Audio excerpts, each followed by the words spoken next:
to be here.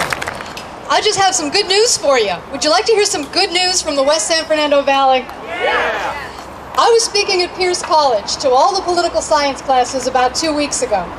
And every year they do this twice a year, once in the spring semester, once in the fall semester. They bring somebody from each political party. They bring a Republican, they bring a Democrat, they bring someone from the Peace and Freedom Party, someone from the Green Party, and a Libertarian.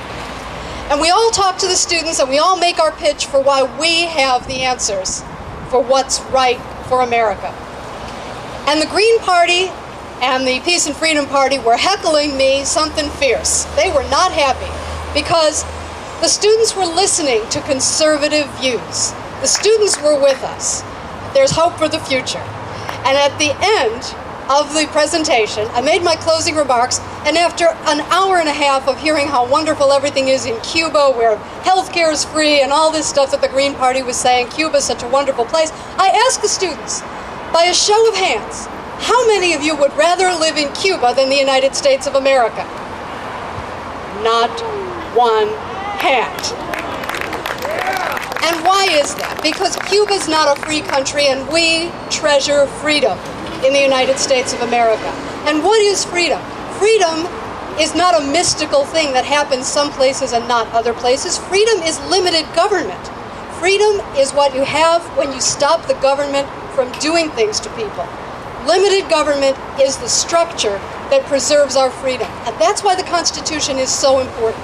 I'm the author of 3 books on the Constitution. One of them is a history of the Bill of Rights. Let me tell you something about the history of the Bill of Rights. James Madison didn't think we needed one. He didn't think we needed it. He said, why prohibit something that there is no power to do? The Constitution doesn't give the federal government the power to do all these things. You don't need a Bill of Rights. And you know what the American people said? We don't believe you. And we want a Bill of Rights. And it was a condition of ratifying the Constitution out in the states that we have a First Amendment to protect freedom of speech and a Second Amendment to protect the right to keep and bear arms and a Fourth Amendment to prevent illegal searches and seizures. And you know something? We meant it then, we mean it now. The Bill of Rights is still in force. And we are going to stand up in America for our constitutional rights, for our freedom, for limited government. We're not going to let the government do whatever it wants to do, and then we have to ask permission. That's the exact reverse. We have the power, we have the rights, they are limited in what they can do. And the good news is, the voters are with us. Out in the West San Fernando Valley last year, in a district which is 2-to-1 Democrat, outspent 10-to-1, I came within 329 votes of a historic upset victory. And we are going for it again this year. And I need your help.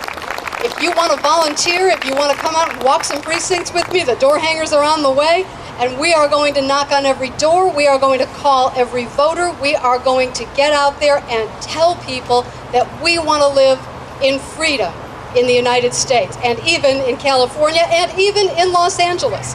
We want to live in a free country. That's where economic growth comes from, that's where jobs come from.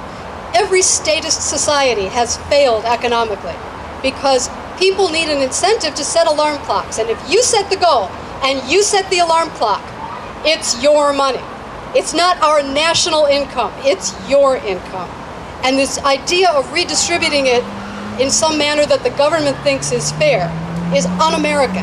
And James Madison called it wicked. And he had a point. If you work, it's your money. And if you have the incentive, then people are an untapped resource of growth. Everyone in this area today has ideas of what they could do to make money, ideas that could make things better, and the government stops you from doing it because it's such a hassle to start a business. We are all an untapped resource. If we stick to limited government, we will have the economic growth that we always had in America, and we'll have the country that we want to live in freedom. It can be done. We're very close. We're very close in California. We're closer than you know. And I'd like to make a pitch for the Election Integrity Project. If you don't want to walk precincts with me, you can go to Norwalk and watch ballots with them. It makes a big difference. We need honest elections.